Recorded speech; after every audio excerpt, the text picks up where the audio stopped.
We are back, episode 10. I am Raba, your host, joined by my co host, man with the plan, Max Blank. And today we have homeschool teacher, and now copywriter savant, best buyer persona, just all around knowledge bomb. Adrienne Barnes, how are you? I'm very well. Thanks for having me. Yeah, this has all happened on the Bird app as well. So I mean, It shout out to did. Twitter. This has been great to. I've been following your feed, but it's always kind of creepy sometimes to slide in, and then that's one of my favorite parts about podcasting is like this non-creepy introduction to talk to really smart people about their jams. So Absolutely. yeah, let's jump in. I am in Austin, and Marketing HQ Max out in Columbus, Ohio, our HQ proper. Where does this podcast find you today, Adrian? I'm in Fort Worth, Texas. Oh, cool. Texas. Two Texases. Look at Yeah, that, Max. We're teaming up on you. that's How I long have right. you know, been right? in Taken How long have you been in Texas? my whole life, all the time. That's right. So you went to school up there, right? Yes, school here. We've basically been here. We currently have a farm that we're working on Oh, too. amazing. So Chickens. yes, 100 acres, pecan orchard. Like we're Texas. Wow. We're Whoa. That's a Texans dream. through and through. It is the dream. That is We're the dream. I thrilled. want that. I want that. Like, that Yeah. is amazing. I sound That crazy sometimes to some people. It's like you're a homeschooler and you have a farm, and but then I've got like my foot in the tech world as well. So it's like, yeah, I've I, got good balance. I like that. Can I tell you something? I Yes, have a chicken. I live in the suburbs and I have a chicken coop with 13 chickens. 13. That's a lot for the suburbs. Good It, job. ooh. it is a lot. It might be too much, but we're having fun. We have a six chicken limit in my city because I'm actually in a suburb of Fort Worth. They'll let you have six chickens, Mm. which That is is like amazing. a lot of my friends Uh, break the rules with that though too. It's So good. It's good for the kids. It's good for the kids to be out there. it is It's like absolutely. on the screen or outside with the animals. Which one do you want? I, 100%. That's my belief too. it's such a Okay, great. symbiotic relationship too with chickens and humans. It's like you help me, I help you. There's no like it's so perfect. My I friend The has love it. goats as well. Absolutely. The whole I'd permaculture get goats. relationship, it's amazing when you see like how everything's supposed to work together. You're like, "Oh, this is operational. Like this is how it should go." It's cool. My I wife would love it. love to talk to you. Just throw that out there. Shoot me an email. I'll talk all day. There are things that marketing, buyer personas, homeschooling, and homesteading I can talk about all day long. I Oh, love it. I I Shoot love me it. love an it. email. Yeah, so you started as an English teacher Hmm. and then you pivoted into a copywriter. Tell me kind of how that worked, or like just Yeah. give us some color behind that. Yes, English teacher, English by trade. That was right out of college, really young. I was like 9 years older than my students, which, I mean, it worked, but it was kind of silly. Now I look back and I'm like, I was practically their peer. Like now they're having kids and, I keep in touch with them. But then I started having babies of my own, and it was at the point 2010 Texas education system was not being funded very well, and so they were like asking teachers to just do tons and tons and tons of stuff. So essentially, they kind of pushed me out of the classroom, which they did to a Mm. whole lot of really good teachers. I stayed at home as a mom, and then I had two other kids, so I've got three in total. And when my baby was 1 year old, and like everyone was sleeping through the night, and my brain started functioning again, I just realized I was ready to do something. I wanted to do something more. And it started with writing. Like I had a friend who, she was a single mom. She had a mortgage. She like had a car. They went on vacations, and she never left the house to go to a job. So I was like, "What do you do? How do you like pay your bills?" And she said, "Oh, I'm a copywriter." And I was like, "What does that mean?" So she kind of gave me the very first introduction, and I self-taught, and then once I realized like, oh, okay, what I really enjoyed is content strategy, content marketing, the long form writing. And I was like, this is essentially what I loved about my English classes. They're research reports. I'm able to write and like research and learn new things and share that information with people. So I started doing that, and I wrote explicitly for B2B SaaS for quite a while, loved it. But it came to a point where I'm not a speedy writer. Like it takes me a long time to write. And I realized that really what I was loving doing was the research, talking to customers. And then I just started asking my clients at the very beginning, like, who is our audience, right? When you're an English teacher or you're in English, you're learning how to write. The first question you ask is, who's my audience? Who am I writing to? And so they didn't really know very well. They would hand me these like, very dusty buyer personas and say, well, we don't really use this, but I guess if you're asking, here it is. Or they'd say, well, we're really marketing to mid-level sales account managers, and these are two problems they face. And it was like, okay. Or they did have a buyer persona, but it was like, Mary Marketer is 32 and loves the color red and is a superwoman, and she goes to Trader Joe's on the weekends, and had all this like fluff information. And I was like, how am I supposed to write 12 pieces about for Mary if I don't know, like, what are her concerns with this product? What is she using this product to do? So I was frustrated with that information uh, as a person like trying to execute a product for a company, right? Like as the content marketer. And then that's where Best Buyer Persona came about. I was started doing research on qualitative research and quantitative research. How do I get information from people? And came across jobs to be done. And I was like, that's what I think a buyer persona should be. That looks like it's a full idea. It's much a better way to group people together than age, gender, job title. So then I just kind of started putting it together, and now we're doing buyer persona projects for B2B SaaS and some B2C even. It's pretty cool. A rocket ship. Yeah, I'm a huge fan of Jobs to Be Done. I actually got to go 2 years ago to a conference hosted by Bob Mesta. Just a gem of a human. Yeah. Man, so that is a lot. How did you ramp up so quickly and keep balance with like a parent? I'm not a parent, but Max is a parent. I'm a fur parent. Like I have a fur baby. I got a Mm-hmm. puppy, and that's like enough for me, and I can barely work enough. So how did you balance all of this? Because one of the things that I've found is a challenge for people is getting the energy to do it, right? And so you just mommed all day. You just did a whole lesson in homeschooling. Now, you might be working with the dinner or food or stuff like that and Mm-hmm. working on that. And now, like, how did you keep all that up and going and get the results you did? Yeah. So a few things, and I always like to, or I feel like I need to lay out some very clear aspects of privilege that I had. Like number one, my husband, we were a stay-at-home single income family. So I could say, no, I'm not taking that job. That doesn't fit my needs. No, I don't like that one. Or I could just say, yeah, I'm going to see what happens if I triple my rates overnight. Like I was able to make really big risks and kind of calculated risks without the concern that am I going to be able to feed my family, because the Hubs's income was already doing that. And then so the way it just kind of slowly scaled. So I started doing the writing, and I was writing during nap time, right? Like the youngest was 18 months. I would finish the piece. I would do calls during nap time. I'd maybe hire a babysitter for an hour if it was a new client.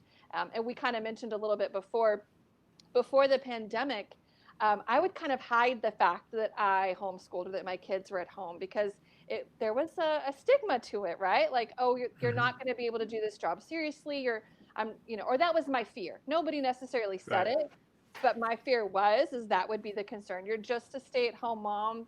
Maybe you're not actually the one who could do this job. But they've grown up with it. So now the youngest is 6, and it's a lot of juggling. We wake up, we make sure we get school done. I take meetings 3 days a week. So if you want to meet with me, we're meeting on either Monday, Wednesday, or Thursday.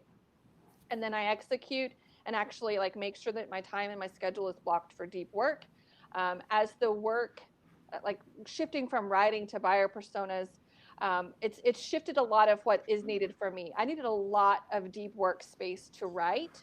I don't necessarily require a lot. I can be in the middle of analyzing a doc and get interrupted and go take care of something and come back. If I were interrupted in the middle of writing, it could take me 45 minutes to get back into a flow state of like, okay, now I can crank it back out. So it's a lot different now. My kids know I'm upstairs, so I have like a separated area. They know if my door is closed, they do not come in. Like you have to be really injured, like literal fire somewhere. Something has to be going on. And there were times where I've had nannies come in and really they helped me and we're doing the job since the pandemic. We haven't had nannies. So, I mean, I would not say, oh, it's easy. It's no big deal. Like it is a challenge. It does require a lot of effort. It requires a lot of efficiency. Like efficiency and time management are definitely my high skills. Like I can sit down, crank stuff out in a couple of hours, get things done. And then, sometimes I'm working on the weekends, but I definitely don't subscribe to a hustle culture like mindset. I have 20 hours a week to work and I'm going to get what I can get done and what needs to get done and what's necessary. I've never missed a deadline. I've never been late. I'm always very clear and communicate with my clients. It's just a matter of being able to prioritize and make sure that it gets done. Sometimes it's like, hey, Hubs, like, I don't know, figure out dinner because I'm upstairs working. Like, sorry. But yeah, usually we kind of all, we have this mindset as a family that we all need to function together, really. Like everyone has a Beautiful. job, everyone has something to do. I'm doing this so, my kids pick up laundry, my kids do chores and stuff like that. So, yeah, it works out for us. Your 6-year-old picks up laundry? Yeah, they do their laundry. I don't let him pour the soap in the laundry. That would be a disaster. But I mean, he can pull the dryer clothes out of the dryer. He can There take you go. to the I hear that. couch, the 11-year-old, You're, and he you're folds inspiring towels. me. Yeah. I mean, we've always been really, I had a mindset of we are a team. We're always a team. So we need to be able to Beautiful. function. My mom did it to where, like, I had one chore almost my whole life. It was to unload the dishwasher. And she would have to like pull my teeth and like scream and yell just to get us to do that. And even I just thought that was ridiculous. Like my mom was way too relaxed. She just did everything for us. She was a stay-at-home mom and she just did it all. And I didn't want to be that kind of stay-at-home mom. I wanted us to all know like it takes a family to run this household. So we all work together and we get it done. So how did you develop such discipline? Oh, I'm just that way, honestly. Like if you know Mm. anything about the Enneagram, I'm an Enneagram 3 with a wing 2. So that means like I'm driven by goals, I'm driven by like standards, and efficiency is like really a part of something that I treasure. So kind of always type A, firstborn girl. It's just always been something that's like intrinsic inside of me. Yeah, Very and cool. I'm with you on the hustle porn. I just abhor that. And a lot of times too, the people that are doing it aren't even doing it. It's just a marketing technique. It's like, Yeah, it's oh, just like they're not working 120 hours a week. Like it's nonsensical. And then you just get this perverted view of what success is or what you have to Yeah. do. And not to say that you shouldn't, grind, but life is. I'm not like a big balance person, but there is definitely something about life and using time to do the things that make you happy. Yeah, absolutely. And that's what I don't understand. Like 120 hours, like I've had physical burnout before. And it's not, you don't recover from it immediately. Wait, that's a 3, 4 year recovery process when you've actually had like chemical, physical, hormonal burnout. I don't wish it on my greatest enemy because it impacts almost every aspect of your life. So having been through that path, even before and while I was starting my entrepreneurial journey, it's like, there's no way I'm going to put my body and my family through anything like that again. Totally. I actually did. I was an assistant for a CEO of a company, and it was like a 24/7 gig. Like Oh, never again. I was the most unhealthy. I was pretty messed up. Like 6 months after I left the job, like I had like wow. really put my life back together. It was yeah. You can definitely um, yeah go down some different paths when that Yeah. stuff goes sideways. Um, okay, let's brighten up the mood a bit. What's yeah. the nicest thing someone has done for you? Oh, the nicest thing. I like being thought of. So really just when people say like, "Hey, I was thinking about you today." Da, da, da, da, da. Those little notes really do make like an entire week for me just to be like, "Oh, that was so sweet." They just my friend the other day was like, oh, I was thinking about you, so I just dropped you by a little Starbucks. Or, I mean, it didn't have to be a gift, but just being thought of, I absolutely love. Oh, that's awesome. I, Yeah. I think that's so cool. Okay, what's one piece of advice you would give someone thinking about kind of making a pivot or starting their own business? Yeah. I guess that would also depend on the business.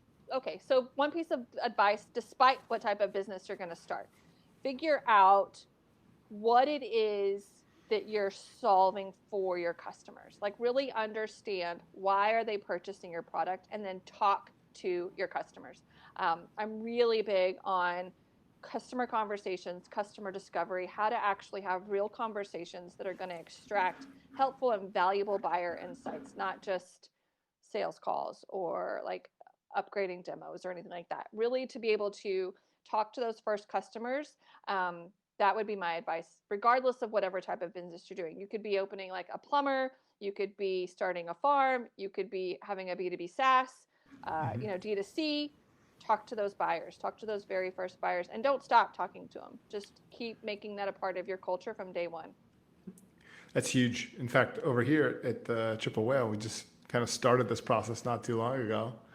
So I kind of jumped in very quickly and just started calling and talking to people all day, and then really understanding how to solve for the problems, and then Yeah. create a pitch that was not really a pitch, it's more of a conversation, right? And then Yeah. in the office here, we sort of infused it into everybody here, not to be salesy, but to just understand what the customers are going through and what we're actually solving for. It's been pretty cool. Everyone's been on sales calls essentially. So we try to get everybody on support and try to get everybody on sales. So then That's like nice. it's a nice feedback loop, Absolutely. That's a and very you cool way plug to Dev do it. in. Yeah, it's been pretty cool. Rob is involved in that too, not just the Yeah, marketing. yeah, it's been great, and it's really interesting to see how basically people are allergic to talking to their customers. I I've know. like so before Yeah. Triple Whale, I would essentially kind of a little bit same like best buyer personas, but basically like jobs to be done interviews. Like, hey, here's the whole thing. Here's what we do. Here's what we find. Here's all these things. And everybody's in, and then you're like, oh, by the way, I need to talk to your customers. And like, well, I don't. And you're just like, well, Yeah. you want to pay me everything. It's not a financial thing. It's just this weird thing of, I It's think almost like there fear, no? It's that's Hmm. like this. what. So there's this Carl Sagan quote where I would rather know the truth than persist in delusion, and like Yeah. that's kind of I think the opposite for these people, where Yeah. it's like because one of the client segments that I've encountered as well, Adrienne, is the people that do know what their customer is and exactly know all the answers, and then you're like, what you're saying and what the data is saying are just so orthogonal. Like they couldn't be farther from the truth, and so Hmm. having that is interesting. But It's okay. like I don't even believe in the product I sell until I talk to people and see what they think of it. You know what I mean? Yep. Like Yeah. that's what I've kind of learned. And Uh, the fear is intense. Like I've had to overcome that and just say like, look, they're not, because in B2B SaaS, they're going to churn. We're going to bother them, and they're going to find out something they don't like about us, Yeah. and then they're going to cancel their subscription. And yeah, I'm like, I can count on my fingers, and I've talked to probably thousands of people at this time, the number of times that's happened, and it's almost zero. Like honestly, I would really have to go back, and I really don't think it's happened hardly at all. sure. But what it does do, and they're like, well, nobody's going to want to talk to us. Well, that's actually not true. Right. Customers and buyers, when they love your product or hate it, both are true. When they love it or hate it, they want to talk about it. My calendar will fill up so quickly. If they don't want to talk about it, then it's most likely they don't have a strong feeling for the product. So that's the concern, actually. Yeah. Yeah. Um, And yeah, go ahead. yeah, sorry, I didn't mean to jump on you there, but just so 100%. Like my calendar is filled right now because new things are coming out, so it's very exciting. So it's a great time to learn and to build. But I think also in the DDC world, where we're coming from my personal experience, we're just behind the ads all day, and we don't realize we're actually selling into people, Yes. and so there's a lack of like actually reaching out, talking to them, and it's Yes. huge. And And the so last time. go ahead. Oh, no. Go ahead. So the last I had somebody help me create these personas you're talking about with the brand that I used to have, her project, it was just a project to come in. She just got like 100 customers, sent a survey out, and then started talking to them, calling them, and Yeah. it was actually mind. I learned like how to write my ad copy from that. Exactly, exactly. And that's the thing with the B2C especially, that if what we're seeing, especially with the Facebook ads and iOS and all of these new Hmm. barriers, it's like you're not just gonna be able to throw money at this Right. problem and attract more customers.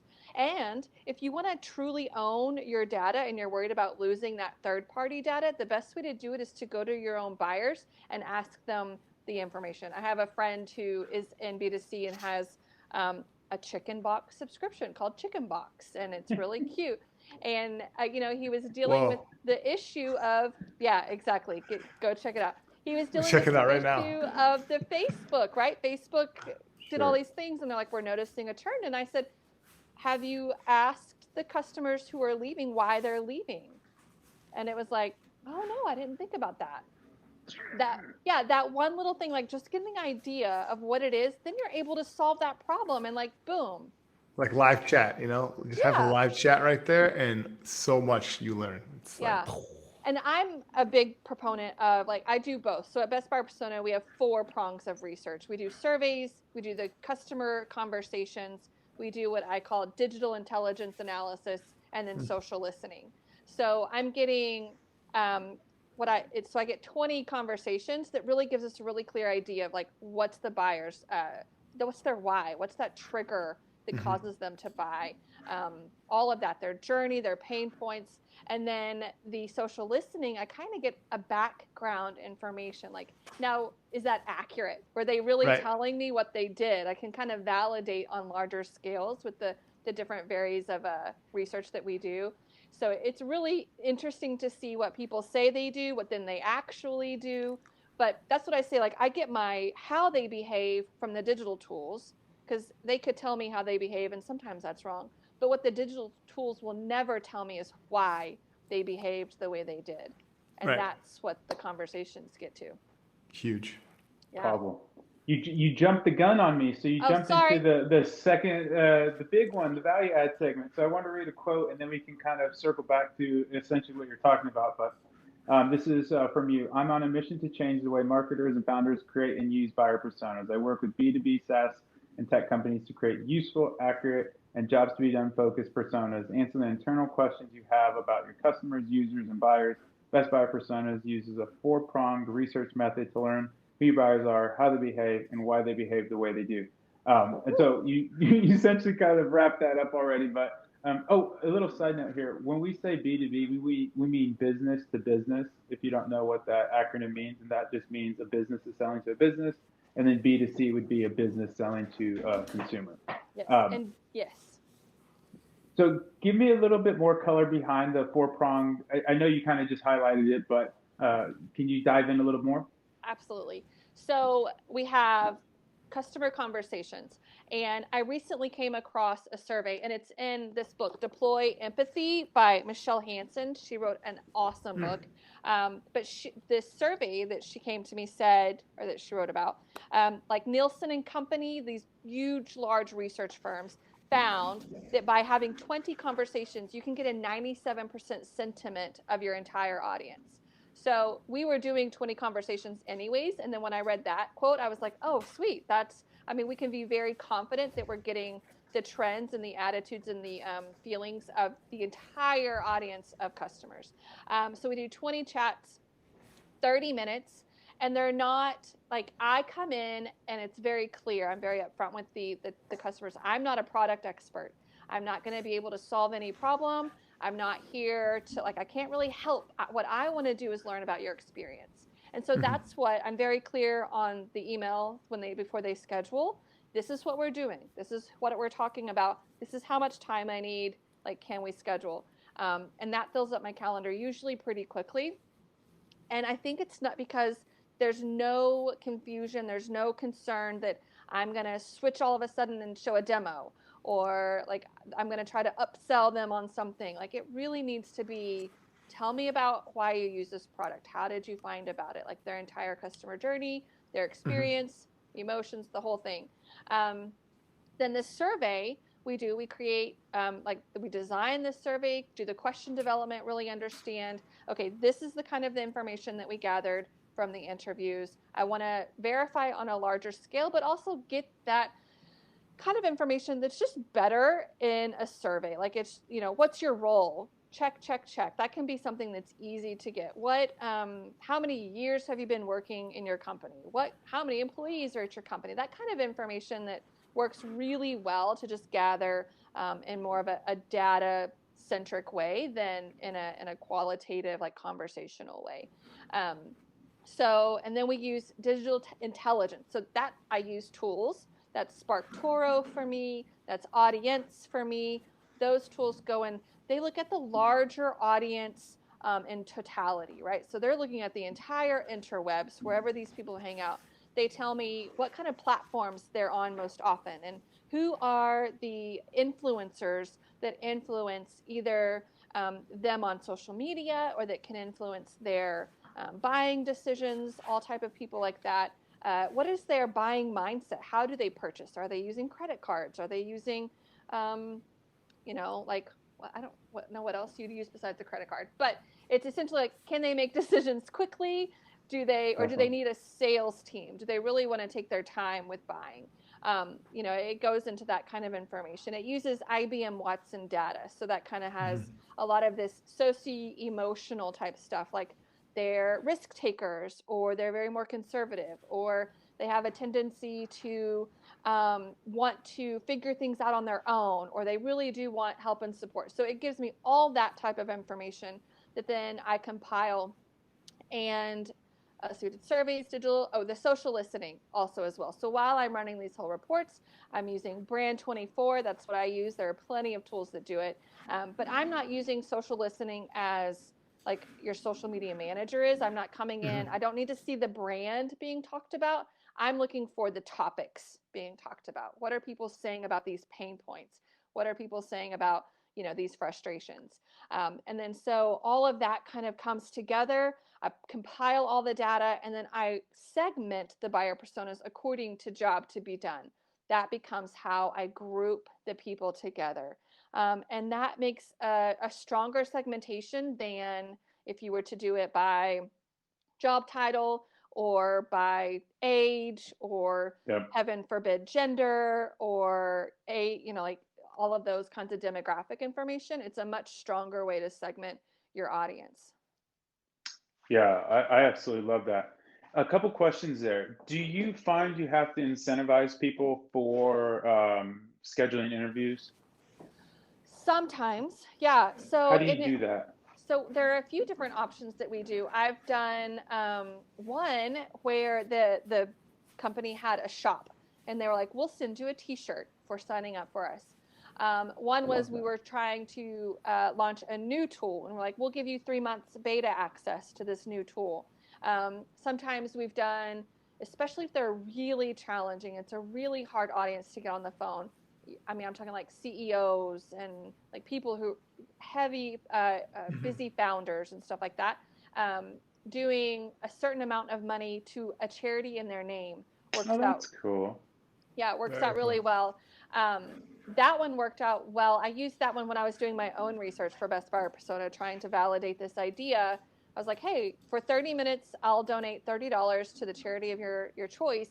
And it's like, it's not a selfish way, but like it usually has a good way to attract the right caliber of people.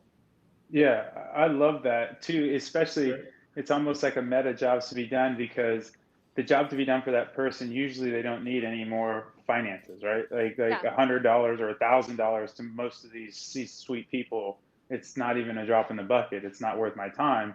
But having this kind of like, oh, well, I can give you some good karma if you Yeah. give me some of your time. How's that sound? And Yeah. it plays a little bit better. It's almost kind of when you ask your friend to move and they make a lot of money, you're like, hey, I'll give you some money. It's like, that's so weird. But it's like, hey, I'll buy you some food and beer. It's like, it's this totally different thing because then I don't have to quantify my time. Yeah. Where if we're doing a proper business and transaction, like I'm going to charge you my proper business rates and then things get really weird. I absolutely love that. Okay, so what have you seen? I know we talked about kind of talking to people is kind of a challenge, but what have you seen as the biggest kind of hurdles for you in terms of implementing like best buyer personas and jobs to be done? Yeah, I think it's the coming over or overcoming the the idea of what a buyer persona is right now. I called it best buyer persona because I was like, that's kind of most describes what I'm trying to do. I'm providing buyer insights. Mhm. But a lot of marketers are like, no, this is not a persona. A persona should be like this. Right. A lot of marketers have literally said, you will take my acronymed name over my dead body. Like, I will never get rid of that. And it's like, okay, I mean, that's fine. I don't see the point in it. It kind of seems like a waste of time to me. But, and we've talked about how efficiency and, time management is like a strength of mine, but whatever. Um, that's been a challenge to really say like this is what a buyer persona could be. Why not have it be some, because here's the thing. I did a survey with audience where we were trying to figure out, do people create buyer personas in real life, do they use them in real life, and we found that I think the number was around 90 something percent of marketers create them. They do the practice, they do the thing, and then we said, how many of you use it for a campaign launch or a product launch or a piece of marketing copy or whatever the thing may be? 77% said, nope, never. Don't ever look at it. Don't use it. And I thought, so what this has become is a check the box marketing practice. Somebody in the company says, CEO, CMO, did we do our buyer persona? Oh, crap. Yep, we did. And that's it. And so, like, why not create something, even if it takes time, that's really useful, that can actually be used, and not just in marketing, but in product, in Yep. sales, in customer success, like for Mhm. strategy planning. Why not have solid buyer insights that can actually be used throughout the company? So that's kind of what I did. And I'm calling it a buyer persona. And some people don't think that's accurate. And that's fine. It's buyer insights. It's, a buyer documentation. It's whatever you want to call it. It's just like really good information that's going to grow your company. So I called it a buyer persona. I love that. That's fantastic. Adrienne, I can't believe it. We're already at 31 minutes. It's time for Yay. rapid fire. I hope you strap in. I know you're a Texan, so I usually tell Max to take it easy on the guest, but I'm going to tell you to take it easy on Max. Okay. All right, all jokes aside, take it away, Max. Alrighty. Let me get my seatbelt on real quick. All All right. right. Okay. All right, here we go. The milkshake problem. Overrated or underrated? For jobs to be done, Yeah. like rated exceptionally well. Love it. It's amazing. Wow. Okay, do you want to iterate? Do you want to elaborate on that at I all? think Or? what a clear, like I'm even thinking about it. I've got a call today and he said, look, I don't know much about jobs to be done, but I know the milkshake thing.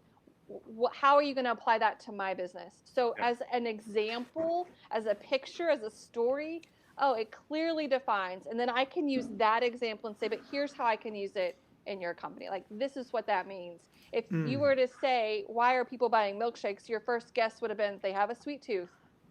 But then we find out, no, it's because they wanted a clean, easy snack on the go. Like, who would have thought that that would have been a milkshake? So I love it. I'm a huge fan. Okay, great. Uh, English class. Overrated or underrated?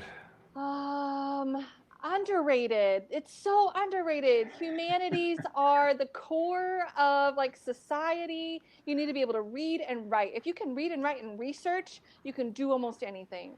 I would throw arithmetic or basic arithmetic in there, and then Yeah. I'm on board. True. Yeah. Like get your basic math in, read, write, research. And if you can research though, and you really know how to comprehend, you can teach yourself anything.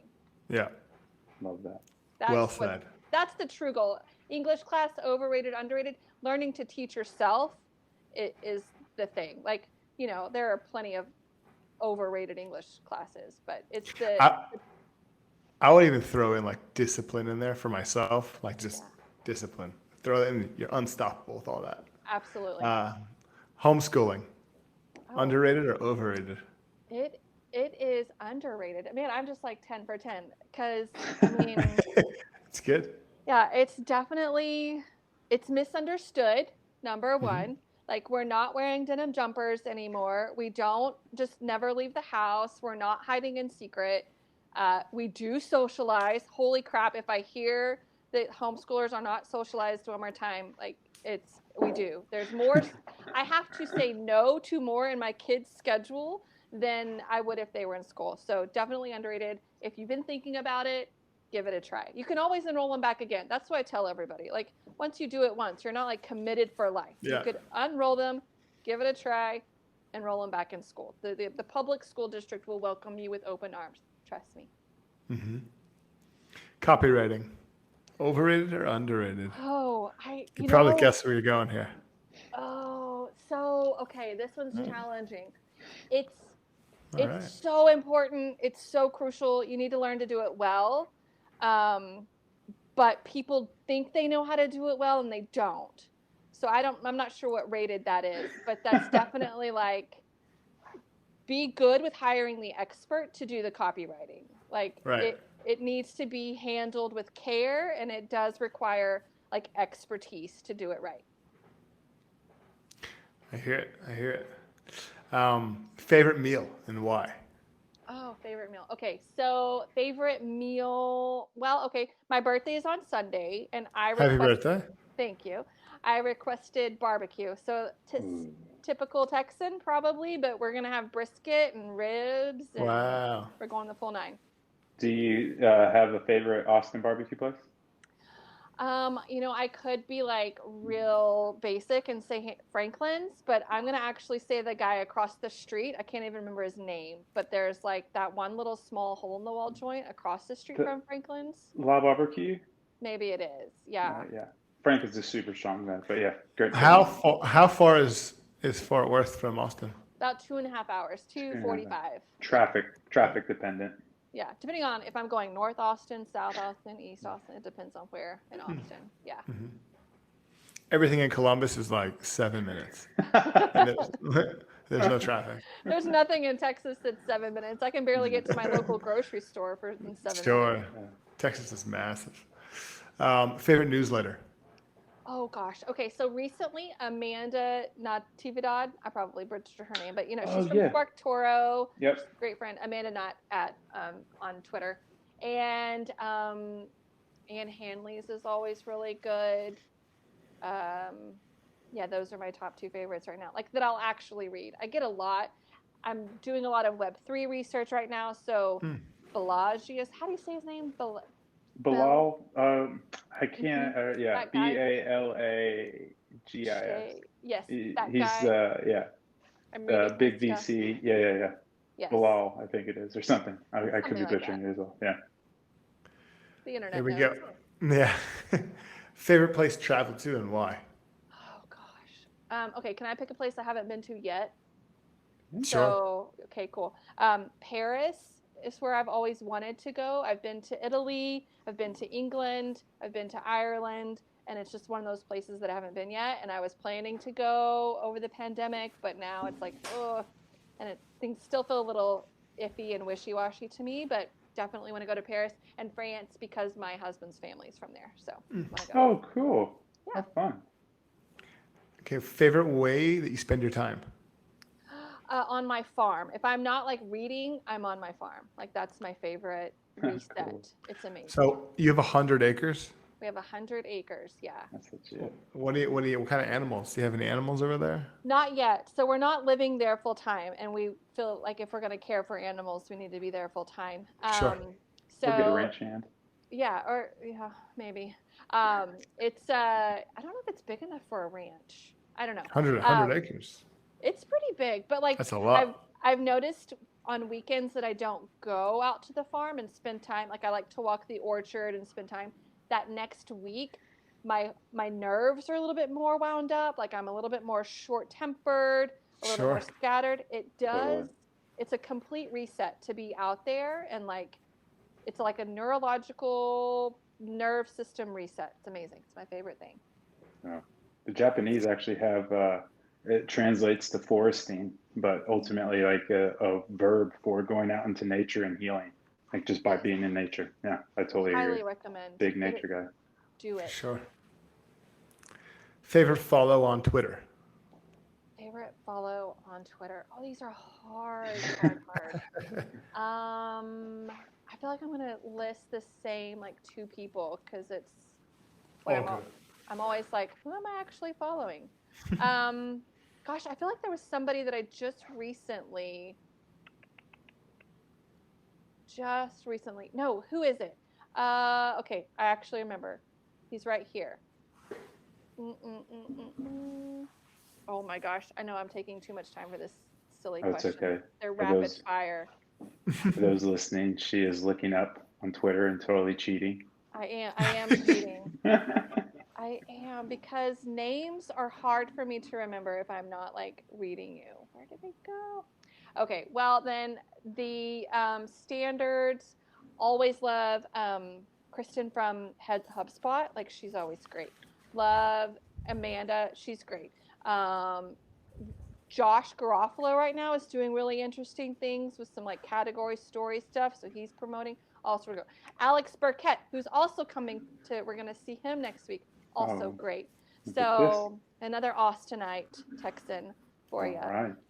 Yeah, I like people who like share good quality information, but then aren't afraid to just be like really real. Cody, I can't remember her, but it's at Cody. Adrienne Shears, good people, good people. Yeah. Love it. Camille Rexton, another really good one. I could probably go on. I've got so many. I'm on Love it. Twitter a lot, y'all. I'm on Twitter a lot. Hey, we're coming into the close here. Okay. Here we go. If you could have dinner with any three people, dead or alive, who would it be Dead or and alive. why? Three people. Okay. Former President Obama, I think would definitely be on the list because he's so well spoken and articulate and like passionate, and I love like the books he shares that he's read. I've loved those books, so I would like to have that conversation. I think also like an old friend that like I grew up with from the old neighborhood. I think that would be cool. Haven't seen them in like 30, 40 years. That'd be nice. Interesting. And the third person would Jesus, or yeah, why not Jesus? Let's meet Jesus at dinner. Can you imagine getting that invite? The 30-year-old friend, hey, we haven't talked in a while. By the way, President Obama or former President Obama and Jesus are coming too. What should I wear? Are we all having Man. one dinner? Because if we were all having one, it might be a different. But I'm That'd be Yeah, thinking yeah, it's interesting. one dinner. Yeah, it's a one table, same table. one Oh, table. I didn't know it was one table, Rama. Oh yeah, it's one table. Everybody's hanging at the same table. You can't have different Oh. dinners with all these people. It's one I don't plate. know. Come on. I got it. Okay, fine. Adrienne, those answers are so fun. You made it through rapid fire, unscathed, incredible. Okay, tell us how people can get more involved with Best Buyer Persona, or yeah, give us the update there. Yeah, cool. So, well, first of all, if you have any questions about what is a buyer persona or how can we do this, or like I'm interested, what else do we do? Like go to bestbuyerpersona.com. If you're just like I'm trying to figure out how to do this for my company, sign up for my newsletter, Persona Equals People. It's only 2 times a month. I'm not insane. You're not going to be in your inbox every day, but every newsletter is about how to ask people questions, how to get people on interviews, how to analyze the data. So we really just go into all of that information about how to build a quality buyer persona. I share other people's stuff, interesting things I found on Twitter or LinkedIn. So it's not, I haven't ever promoted anything yet. Not that I won't. Don't be surprised if I do, but I haven't yet. So that's a great way. Twitter at Adrienne Nicole. Just come find me and let's hang out and like interact. And it's always just a good place to be. I'm trying to be on LinkedIn more, but I'm not amazing at it yet. So I'm definitely on Twitter. Well, awesome. Thank you so much for Thank your you. time. Enjoy Dallas and your farm. And thanks again. We'll reach out. And then if you guys want to get more involved with Triple Whale, we're at trytriplewhale.com. You can sign up for the waitlist there or follow us on the Twitters. We're at trytriplewhale, and then sign up for Whale Mail. It's our newsletter that goes out every Tuesday, Thursday. Thanks again for your time, Adrienne, Max, and we'll see you guys on the flip. Bye-bye. Thank you.